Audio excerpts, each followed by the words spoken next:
con nosotros. El día de hoy tendrá lugar una mesa de diálogos denominada La mediación en delitos graves ante el nuevo escenario de justicia penal.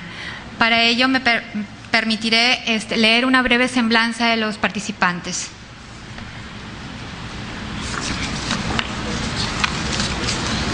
La maestra María Socorro Pérez Córdoba, cuya formación académica es licenciada en Derecho de la Facultad de Derecho Universidad Autónoma de Nuevo León, cuenta con maestría en Derecho Laboral del Departamento del Posgrado de la Facultad de Derecho y Ciencias Sociales de la Universidad Autónoma de Nuevo León, cuenta con un doctorado en Derecho en el Departamento del Posgrado de la Facultad de Derecho y Criminología, maestría en Derecho Procesal Penal con especialización en Juicios Orales por el Instituto Nacional de Estudios Superiores de Derecho Penal, doctorado en Derecho por el Instituto Nacional de Estudios Superiores de Derecho Penal.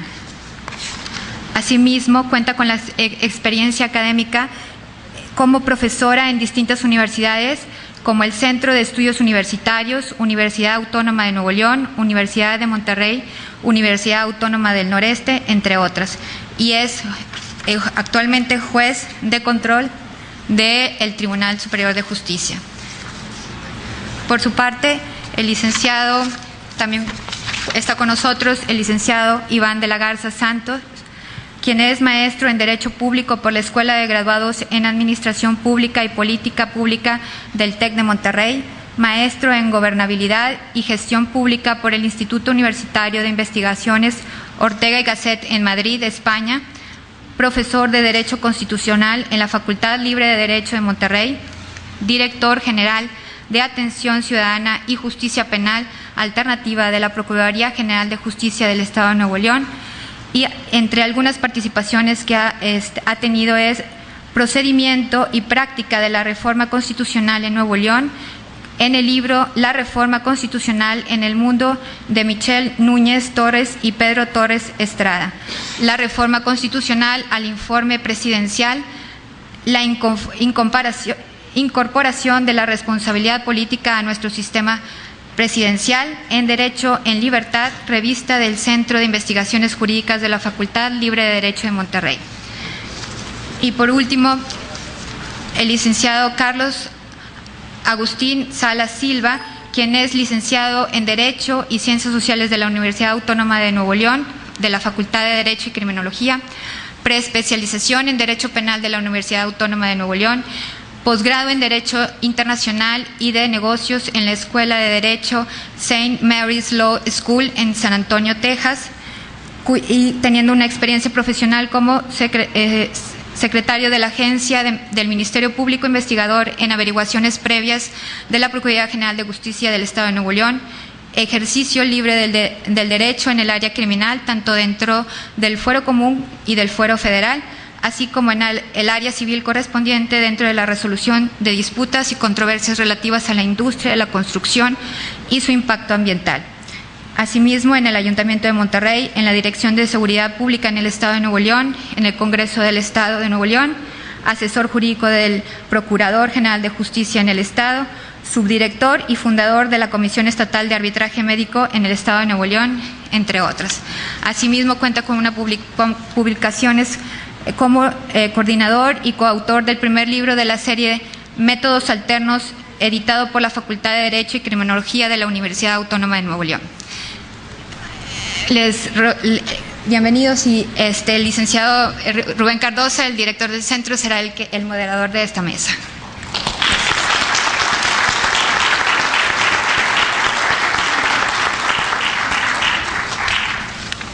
Gracias, Marta. Gracias, Iván, María Socorro, Carlos, por acompañarnos en esta tarde. Gracias a todos ustedes por haber asistido también a esta mesa de diálogo, que antes de iniciar quisiera explicar brevemente la metodología de la misma.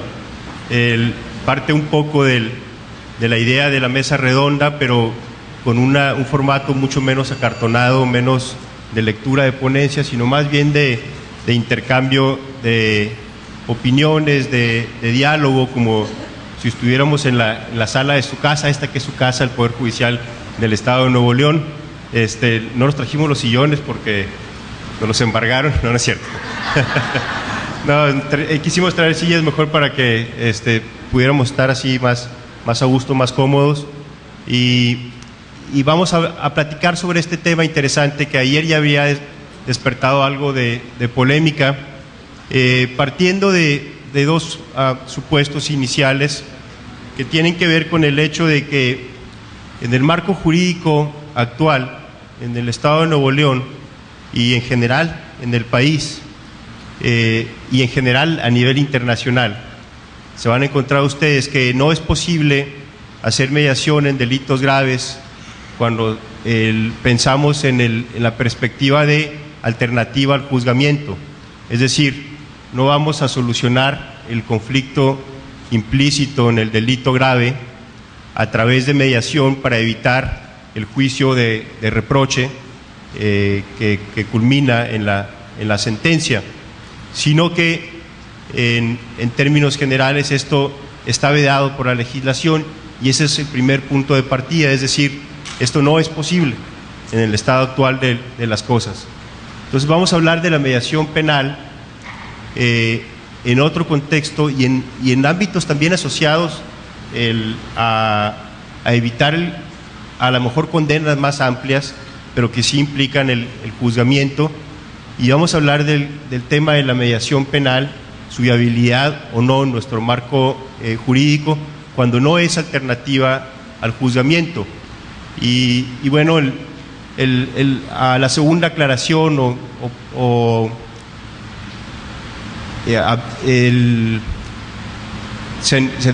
sentencia previa o disposición previa para iniciar este diálogo sería el expresar que la finalidad de la mesa será el hablar si esto es necesario o no, si es viable o no, si es deseable o no en nuestro país, en nuestro estado y en los lugares en donde sea posible aplicarse, hablando de justicia penal, hablando del tema de víctimas directas e indirectas y el entorno social.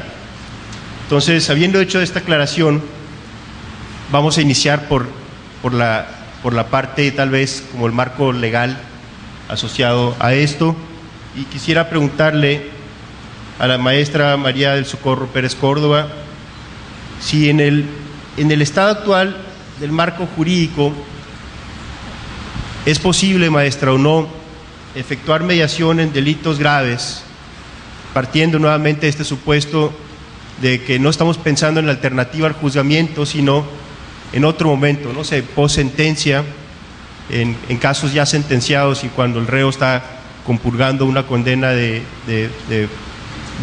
prisión, y si sería viable o no en nuestro derecho y en nuestro entorno legal el poder llevar a la práctica procesos de mediación de este tipo en cuanto a delitos graves. Si me lo permite en un momento, licenciado, creo que es bien importante para poder establecer los parámetros y poder ya ubicarnos un poquito en el contexto de la normatividad interna aquí en nuestro país. El derecho ha tenido una serie de evoluciones y creo que vale la pena hacer algunas precisiones. Primeramente, por ejemplo, de becaria, cuando se establecen los principios fundamentales del derecho, era claro la corriente que establecía que la pena, la tortura, no era la mejor solución, porque eso no hacía a los hombres más buenos. Y tan es así que en ese periodo se establecen como privilegio ciertos beneficios sustitutivos de prisión, como la condena condicional, la libertad preparatoria, etc.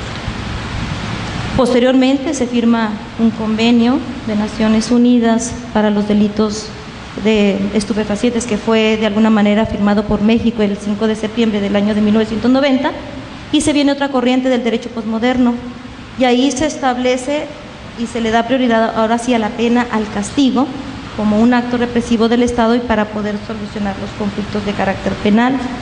Y ahí se limitaron ya estos beneficios sustitutivos de pena y se alargaron incluso los tiempos para decretar la prescripción de acción penal. ¿Por qué este referente lo considero importante? Porque viene en México una reforma en el 2008 en donde viene toda vez una transformación y pareciera que se recogen esos principios de este tiempo del derecho moderno, y donde se dice en el artículo 17 constitucional que deberán de establecerse de manera prioritaria las formas alternativas de justicia. Y entonces, es decir, la pena debe de ser erradicarse como una constante de derecho penal. Y si empezamos desde este contexto, entonces Nuevo León, en acatamiento a este mandato, obedeció a este principio y estableció estas formas alternativas de justicia, como lo sería el acuerdo reparatorio o, en su caso, la justicia restaurativa como una forma alternativa de justicia. Este es de uso prioritario y obedece al principio de mínima intervención judicial. ¿Esto qué quiere decir? Que tiene por objeto minimizar el impacto negativo que conlleva el someter a una persona a un proceso de justicia, pero también favorecer en los imputados comprensión y consecuencia de actos, resarcir a las víctimas en el daño causado y finalmente optimizar recursos del Estado. Entonces, bajo este contexto, considero que en acatamiento a este mandato constitucional pudiera ser viable la mediación penal y la forma alternativa de justicia, aún en delitos graves. Es decir, la primera afirmación, esto es bien interesante porque iba más allá de lo que yo estaba esperando, es si pudiera ser viable en delitos graves, post sentencia, antes de sentencia. ¿Alguna opinión, Iván? A ver, yo lo primero que quisiera aclarar es que yo no soy mediador ni tengo formación de mediador, ¿no? Por respeto al auditorio que entiendo que aquí, pues, en su mayoría son mediadores. Entonces, más bien, mi intervención aquí es desde un puesto en la administración pública que tengo que ver temas de mediación. Entonces, dicho esto, ya me siento con libertad de decir barbaridades y todo. Me parece que en la pregunta que hacen y que motiva esta mesa, lo que nos tenemos que preguntar es ¿mediación para qué? Es decir, mediación en delitos graves, bueno, depende para qué. Me parece que con la implementación del nuevo sistema de justicia penal se viene pues una moda muy fuerte en el tema de incorporar mecanismos alternos para solución de conflictos, incluso para un tema que se entendía hasta hace poco como vedado, ¿no? Como, oye, pero es que en delitos que hay un interés público de parte del Estado en la persecución del delito, ¿cómo vas a permitir que las partes arreglen esos conflictos? Entonces, me parece que no se puede sacar, que esa pregunta tiene que estar contextualizada en eso. Entonces, exactamente, ¿para qué? O sea, exactamente para qué se queda la mediación. Vamos a ver.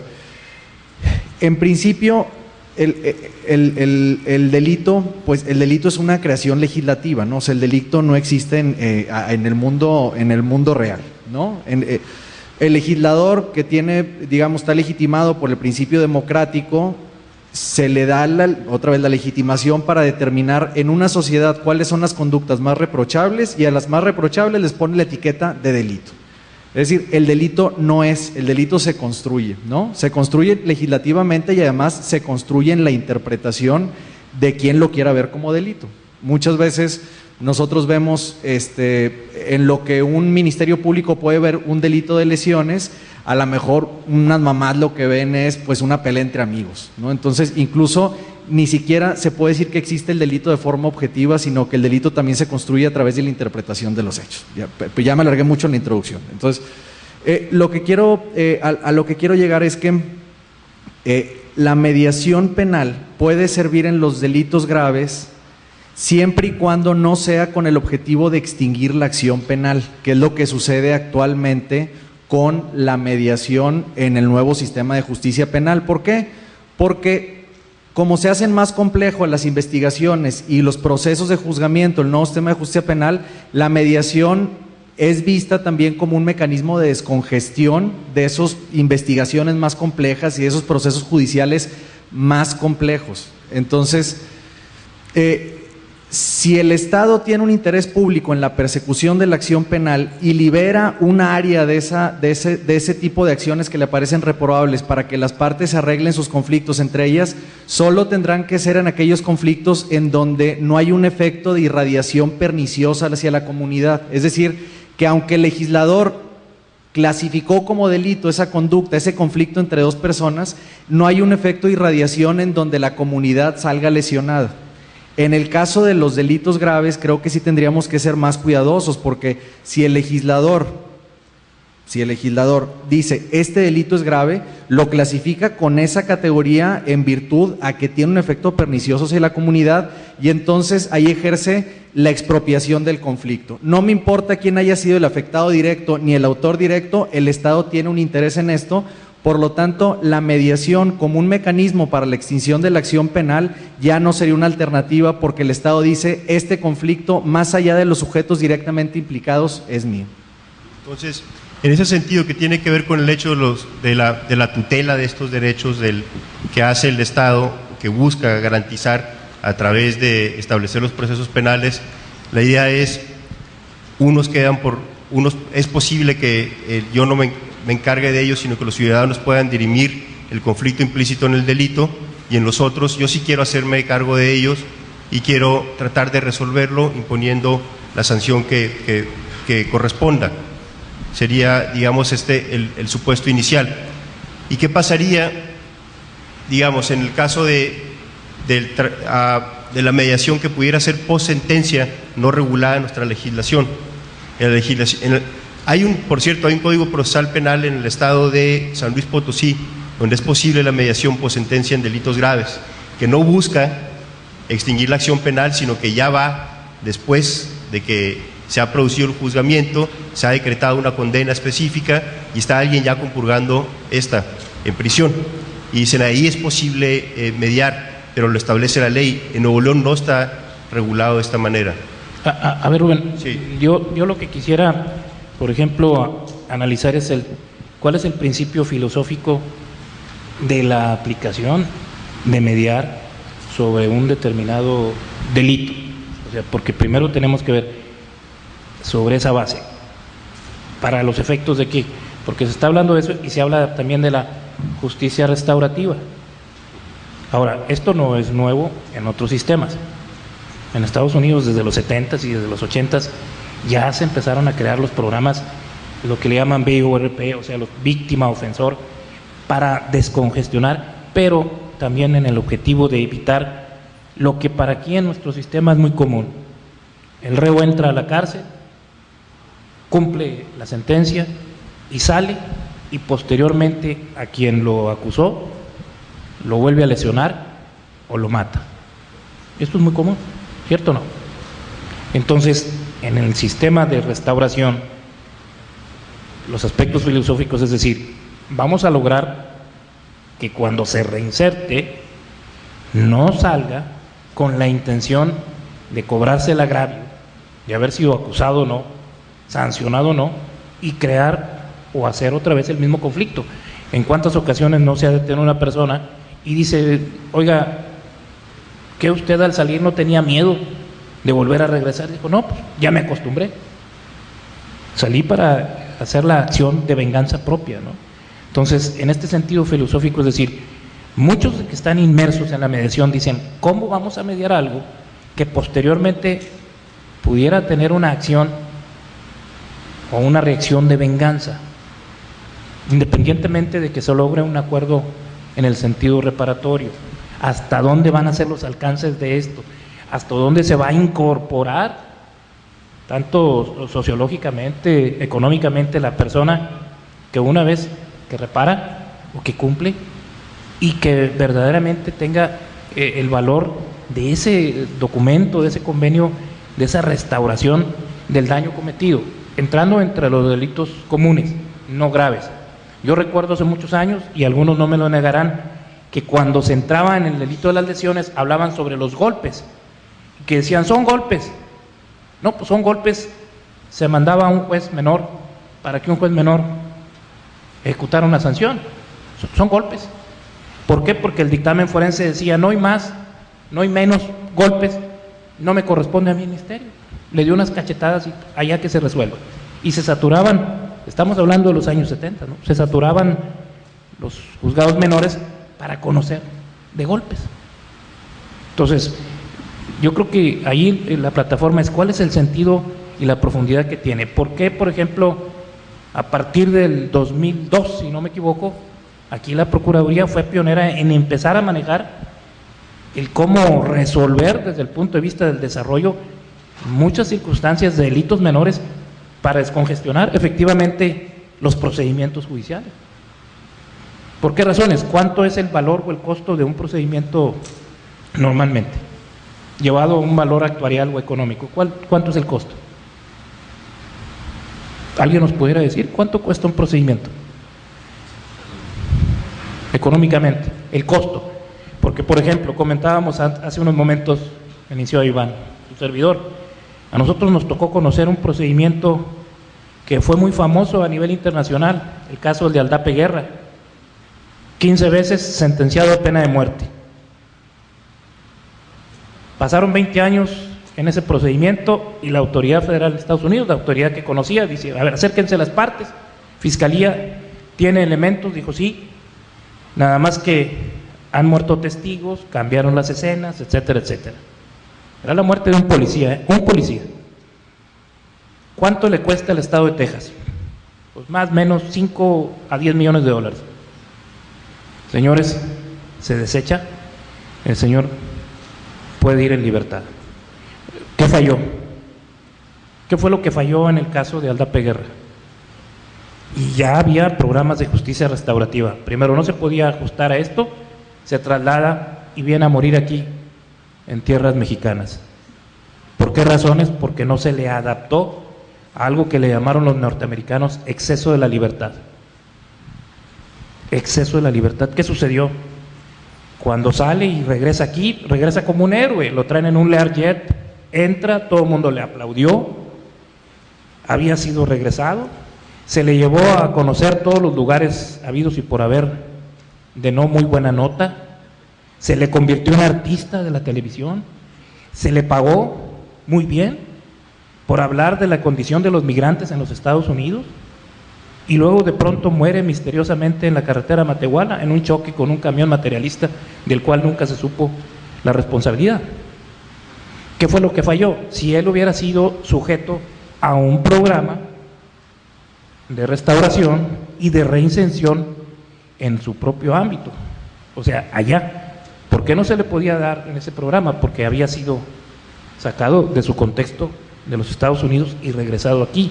Entonces, la pregunta es, ¿qué tan eficaz es la mediación en los delitos menores, pero qué tan eficaz puede ser en los delitos graves en los cuales, al menos en los contextos internacionales, los fiscales pueden negociar?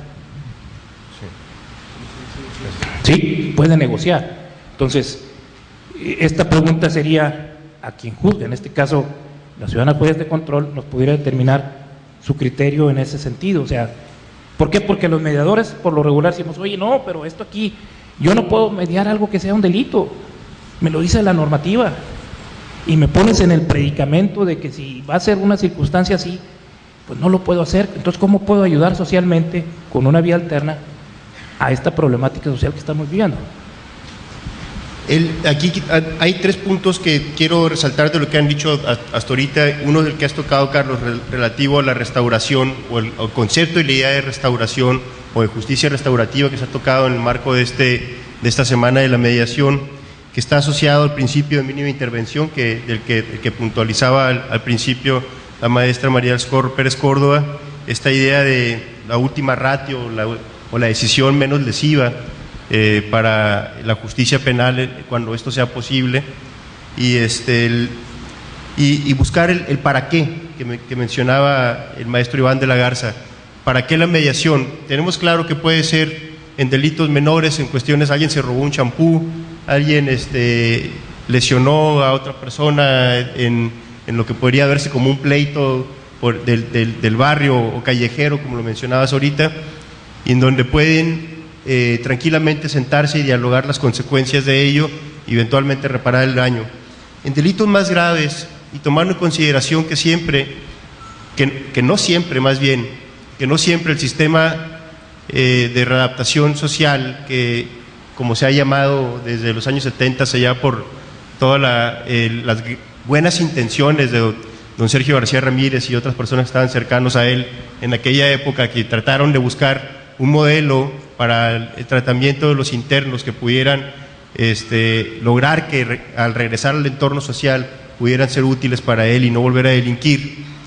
Lograr esto que mencionas, de a lo mejor con los encuentros, a lo mejor tratándose de delitos graves, buscando el que puedan tener el encuentro cara a cara con la víctima, con los ofendidos, y tratar de evitar consecuencias nefastas o funestas en el futuro. ¿Sería necesario, sería pertinente en delitos graves? ¿Qué tendría que pasar? ¿Cómo podría manejarse esto? O una dinámica de esta naturaleza, maestra. Creo importante hacer una puntualización.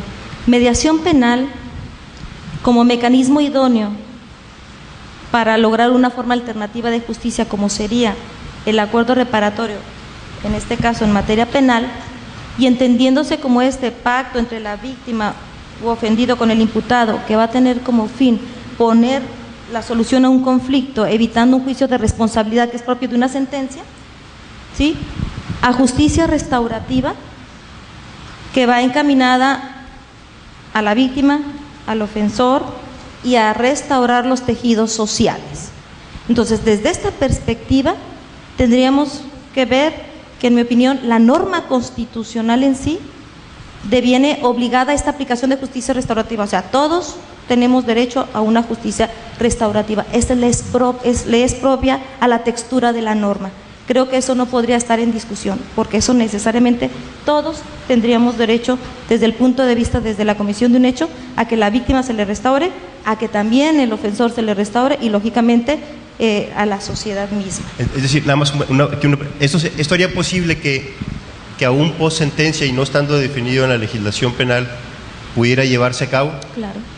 ¿Por qué? Porque eso no queda a discusión ni es al arbitrio de las partes, es la textura de la propia norma constitucional. Sí, claro, el principio constitucional así es. Que lo rige. Entonces, todos estaríamos, bajo esa perspectiva, todo podría ser sujeto a justicia restaurativa.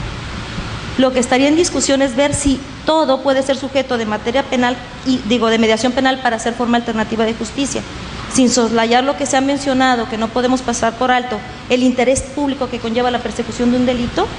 Creo que a lo que le interesa a los directamente afectados es la solución de su problema.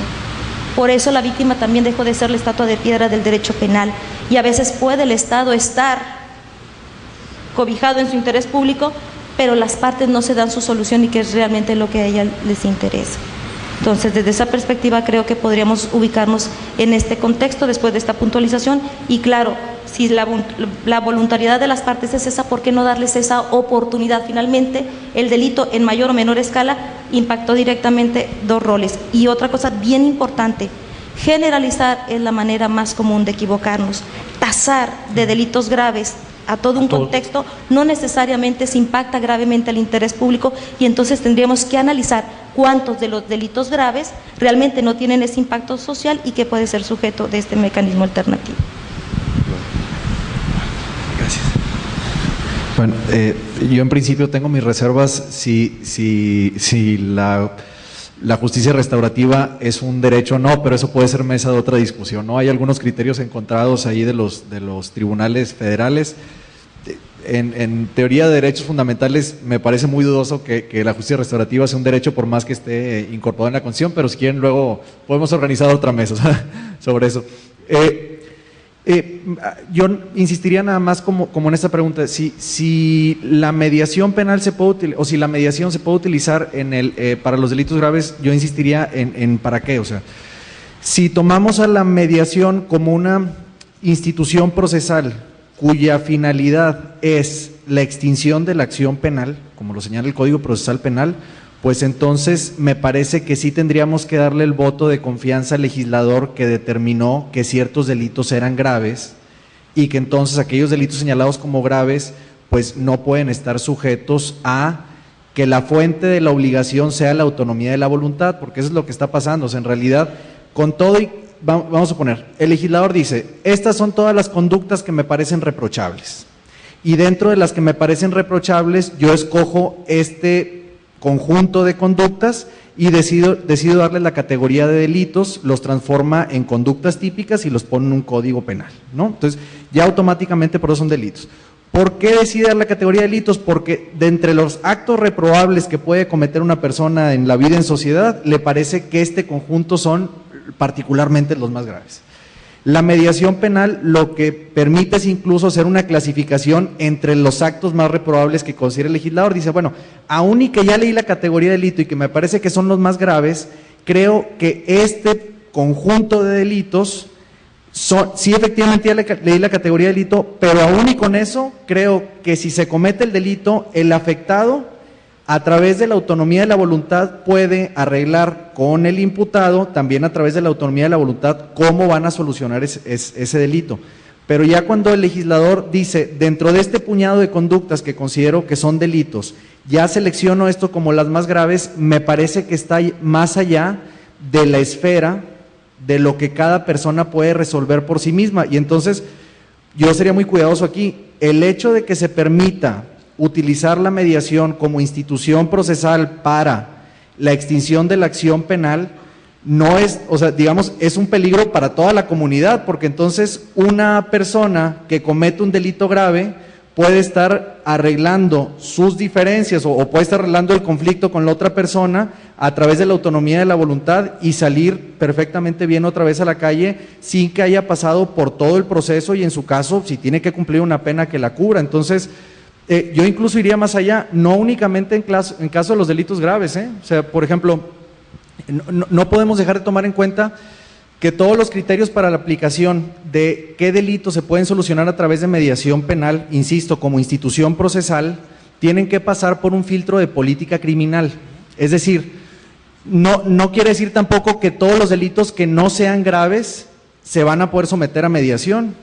No sé, me acuerdo muy bien de un caso que nos platicaban en la Procuraduría de Baja California. Creo que estaban robando medidores de agua, ¿no? Entonces, en principio, el robo del medidor de agua pues podía estar sujeto a una mediación, ¿no? Agarraron a una persona robándose el medidor de agua, solucionó su conflicto, hizo el pago de los daños que ocasionó y todo salió bien, hasta que se dieron cuenta que en lo que iba del mes habían robado 150, 200 medidores de agua, ¿no? Entonces, en ese momento dijeron, oye, pues si es uno de los delitos que en principio no hay violencia al momento de estarlo ejecutando, podría ser perfectamente mediable, pero nos estamos dando cuenta que hay una banda organizada para el robo de medidores de agua. Entonces, no podemos soslayar el hecho de que cuando se comete un delito es ya de por sí una conducta que el Estado dijo, a mí me interesa regularla, y que tiene que pasar necesariamente por el filtro de la política criminal que dirija el Estado.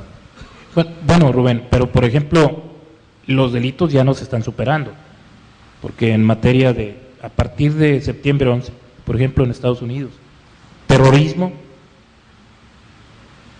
todo aquello que vaya ligado en riesgos a la seguridad nacional para nuestros vecinos, es un delito muy grave.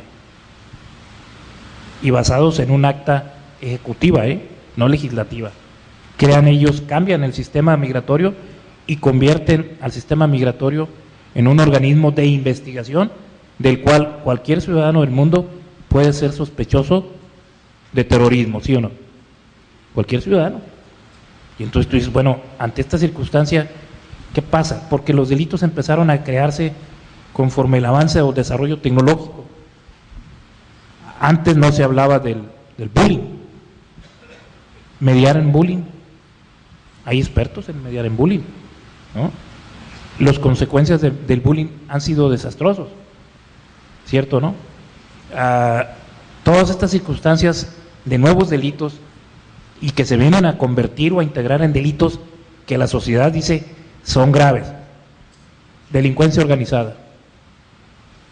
Simplemente el robo común, no hay problema, pero si le agregamos robo y delitos contra el Estado, las autoridades organizados, esto ya se lo convirtió en grave. ¿Cómo mediaríamos en materia de delincuencia organizada? Es un reto, en el sentido de decir, bueno, un muchacho, 18 años de edad, necesidades, etcétera, y se convierte en un delincuente organizado.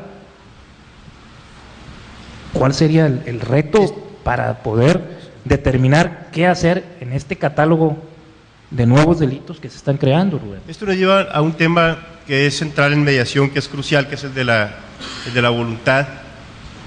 La participación, por supuesto, y el ejercicio de la autonomía de la voluntad para tomar decisiones en los delitos en los que es posible, también es un tema central. pero también lo es el hecho de que vamos a pensar que se trabaja en mediación con mediadores bien preparados. El caso paradigmático de Baja California o el ejemplo probablemente ocurrió porque a lo mejor quien llevó la mediación, llevó una mediación rápida para efecto de reparar el daño y que se buscara un pago, un arreglo, y ya no fue mucho más allá, o no había posibilidad de ir más allá, tal vez por el tiempo, por lo acotado del procedimiento, por algo similar.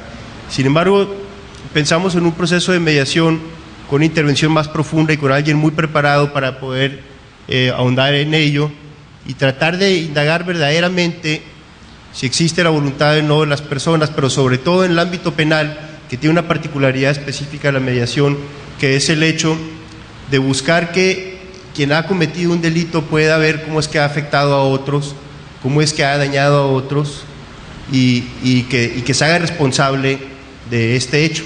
Tal vez ante Agua y Drenaje de Baja California pues no le importe tanto hacerse responsable, pero al ver a personas de carne y hueso víctimas de un delito y cómo se expresan respecto a lo que han vivido y sufrido, a lo mejor las cosas cambian. Antes de pasar a la segunda parte de esta plática, y aprovechándome del formato que es muy parecido al de la televisión, y buscando con la venia de los participantes de esta mesa ser tal vez un poquito insidioso como lo hacen en la televisión, voy a poner un pequeño video. Ajá.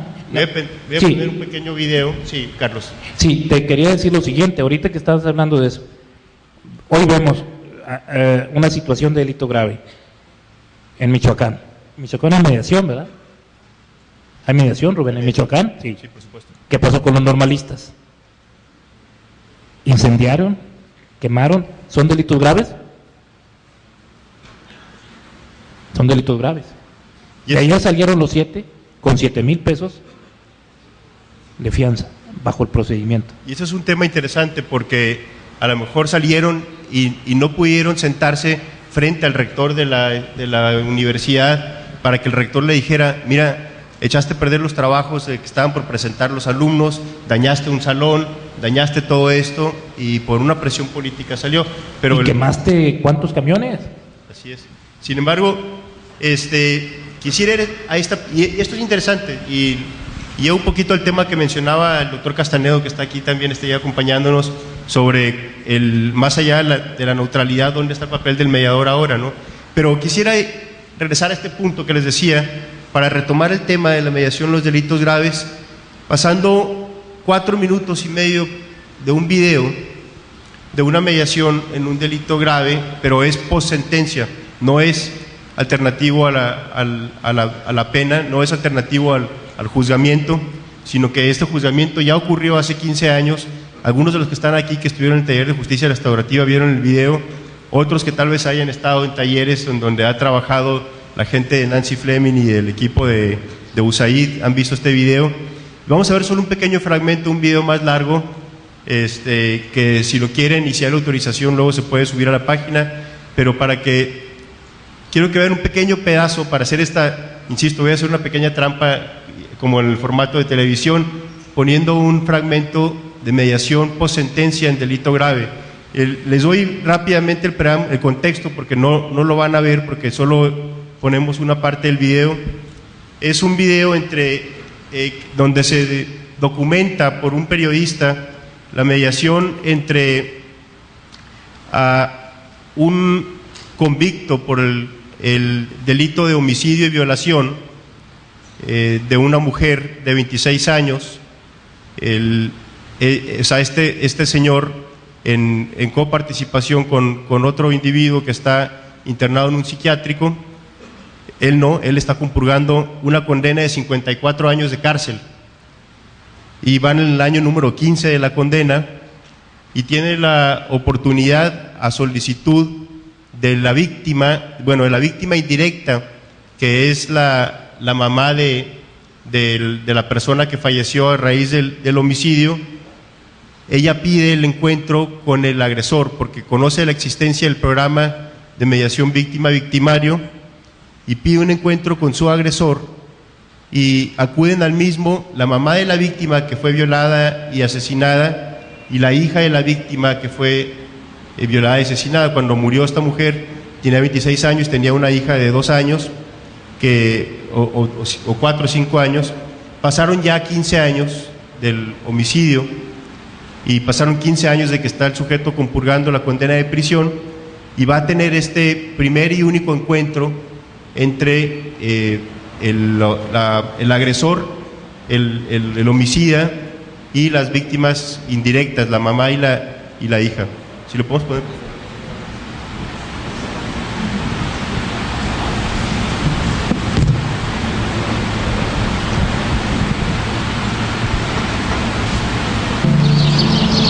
It is 10:30 a.m. 15 years of grief, guilt, and soul-searching have come down to this moment. Oh my goodness, she's already up there.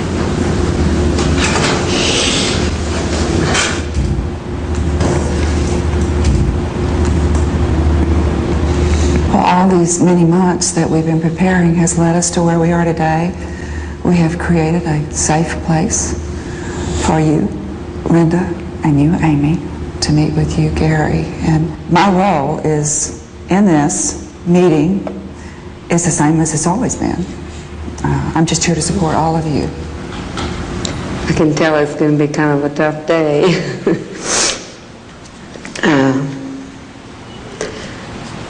The main thing I want to get out of it, Gary, is I want you to know a lot about us and what the last 14 and a half years have been like for us. Not just the bad, the good things too. And I want to know the same things about you. Well, you very much said everything that I wanted to say. I want you to know that I'm just as scared and nervous as you are.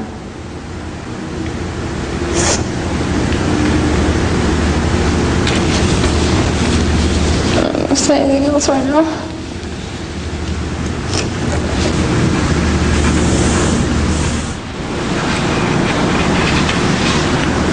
One of the problems that we have, Gary, is that we never did have enough of what really happened to put things together.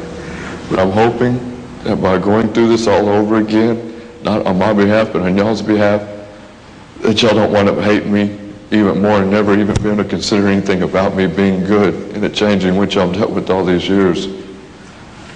I just feel like the sooner we can kind of get, maybe we just need to get past that. Can you do it?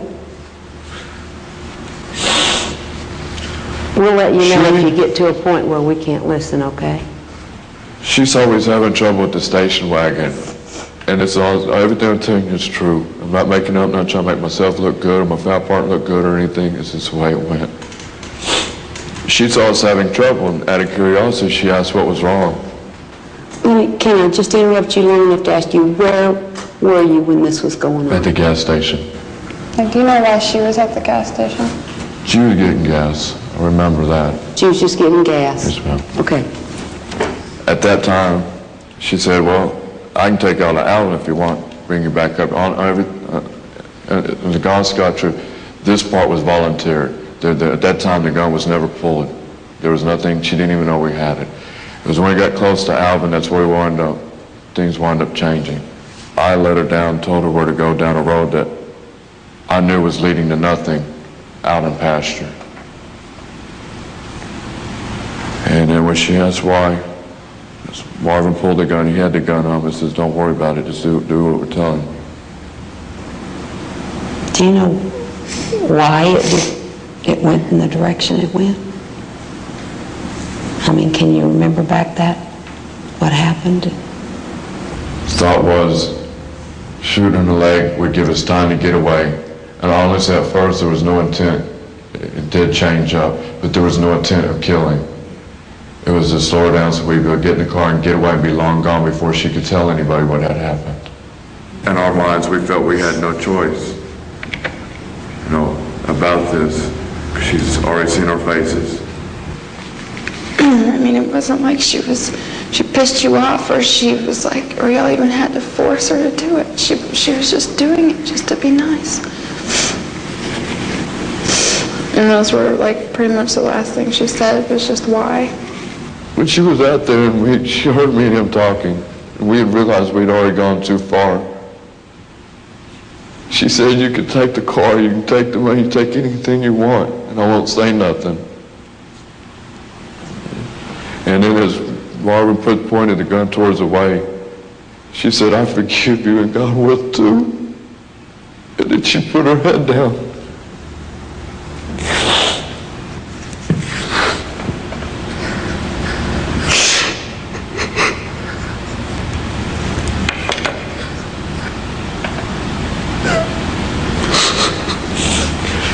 And if I don't remember anything else that night as clear as I did, it was that right there.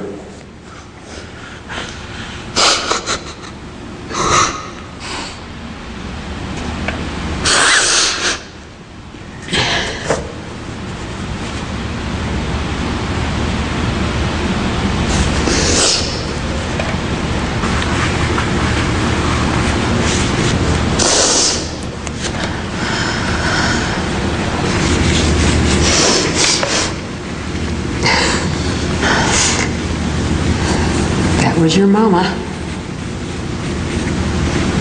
Yeah, very last.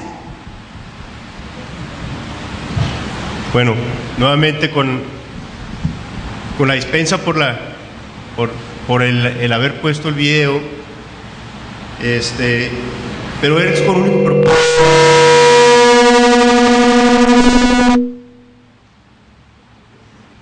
único propósito de formular la pregunta.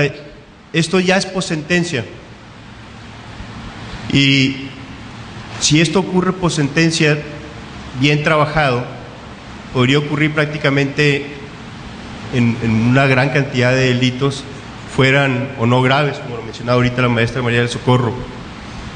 ¿Creen ustedes que esto sea posible en nuestro país, en Nuevo León? ¿Lo consideran pertinente, necesario, de que se deba de trabajarse encuentros de esta naturaleza? Mira, el momento que vemos aquí, para todos los mediadores, es el proceso de la catarsis de las partes. Es la catarsis. Es muy importante la catarsis, pero al final de cuentas, las circunstancias que se dan, él va a seguir procesado, va a cumplir su sentencia. Es el desahogo del sentimiento de qué fue lo que sucedió en los últimos momentos de vida de alguien que fue asaltado, violado, asesinado, y que es muy difícil, porque inclusive uno de los principios es que el mediador no se sensibilice, que sea perfecto, y es imposible escapar a una circunstancia de estas. De hecho, es que si esto lo traemos aquí, pues imaginémonos que el que está sentado ahí es un miembro de la delincuencia organizada, de la letra o de la familia o templario, lo que usted quiera, y que le dice a alguien en la carretera de Laredo, le quitamos la camioneta, le quitamos los bienes, los violamos y los matamos o los cocinamos. Ahí, esto para nuestra idiosincrasia en lo personal, en el sistema anglosajón, con las experiencias que lo hemos vivido, es bien difícil. Pero lo que se busca es por restablecer el tejido. Desde el punto de vista mío personal, se requiere una reflexión muy profunda en una problemática como la que estamos viviendo. Se requiere una reflexión muy profunda, porque al final de cuentas ya están sujetos a proceso, ya es en la sentencia. 15 años, ¿cuánto le iban a dar? ¿Cuánto va a estar? Él iba a estar 54. 54 años. Pero con beneficio al claro, con un beneficio que pudiera ser por buen comportamiento, etcétera, etcétera. En lo personal es una reflexión muy profunda para determinar casos como este o como los otros que se están dando a diario, si los podemos trasladar a un proceso de mediación y restaurar esa circunstancia que está entre las familias. O sea, al final de cuentas tendrán que cumplir con la sanción.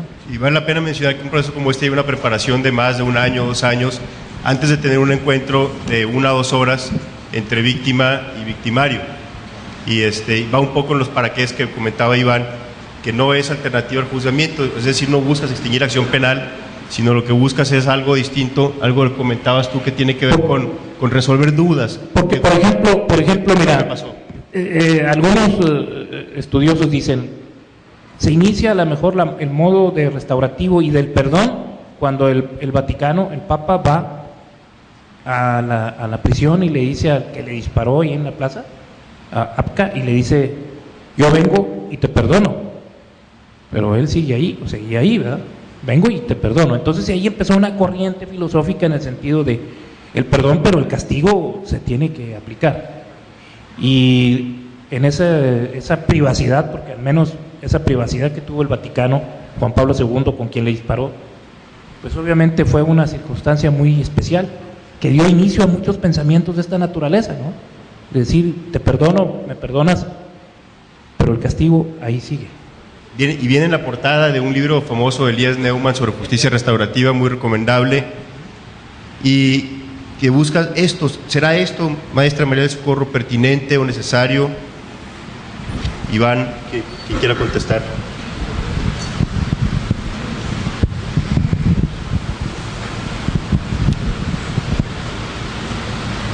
Por ejemplo, lo que acabamos de ver definitivamente se refiere a delitos de alto impacto social y que son parte del derecho penal del enemigo. Pero no todos los delitos que están inmersos en el 16 por ejemplo, de nuestro código, que es de nuestra entidad, aun cuando son graves, no son de esa naturaleza.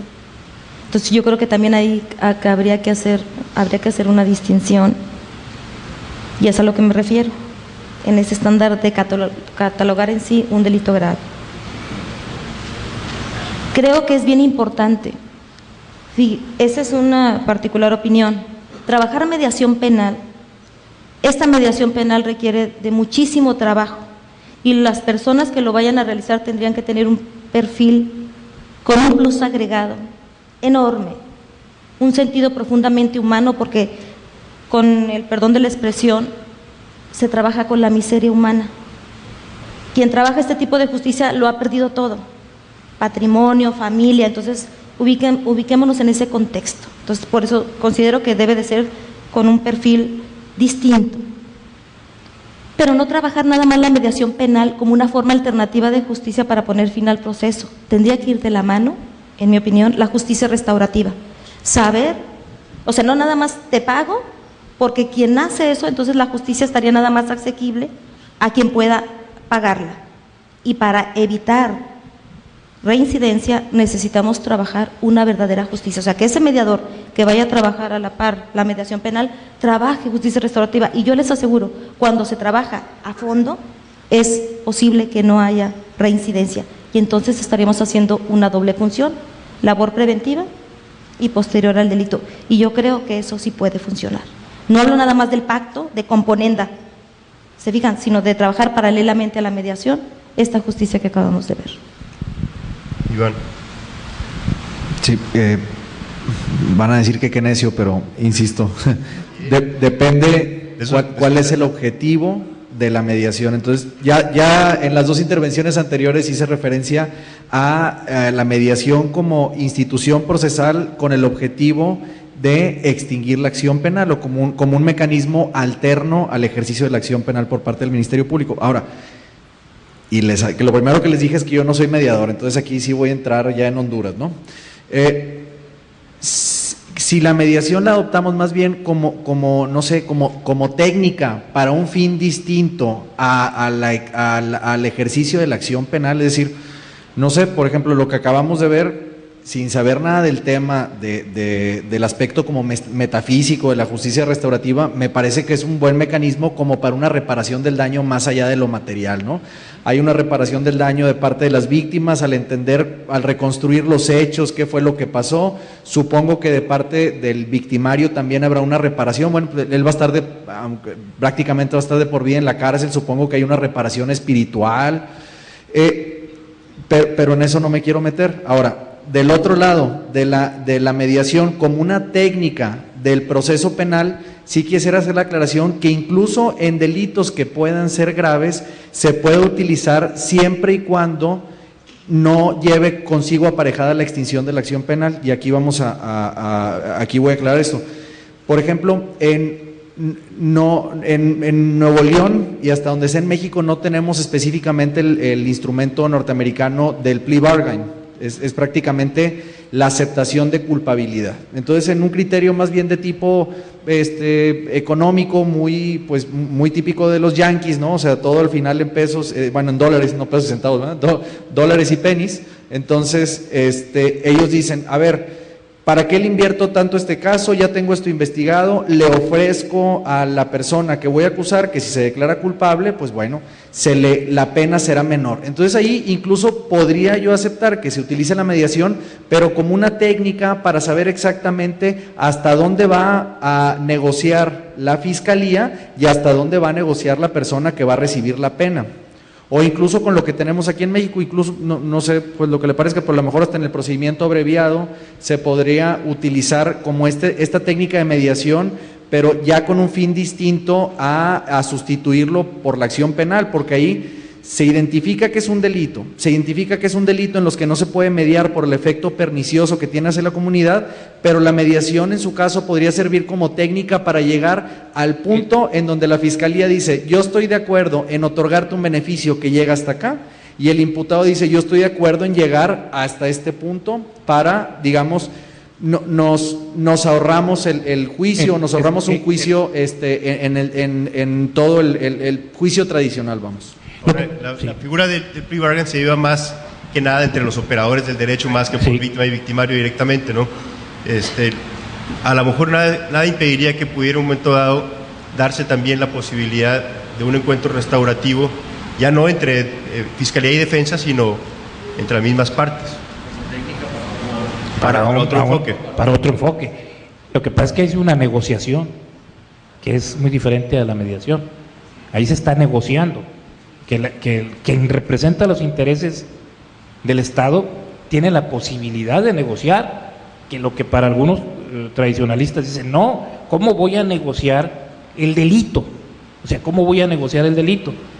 Entonces, a la oferta, o sea, lo que es el plea bargain, la oferta le dice, bueno, sabes que aquí tienes 5 delitos, que significaría 300 años en la cárcel. Pero si cooperas, si hay colaboración, si el resultado de es la reducción de la violencia o del tráfico, qué sé yo, bueno, doy por aceptado que estos dos no, y negociamos por uno. Pero tiene que haber una aceptación, es una negociación, ahí no hay una mediación, ahí no existe tampoco ningún elemento que sea restaurativo. El Estado no quiere gastar los costos que significa en procedimientos elevadísimos porque se cuesta un procedimiento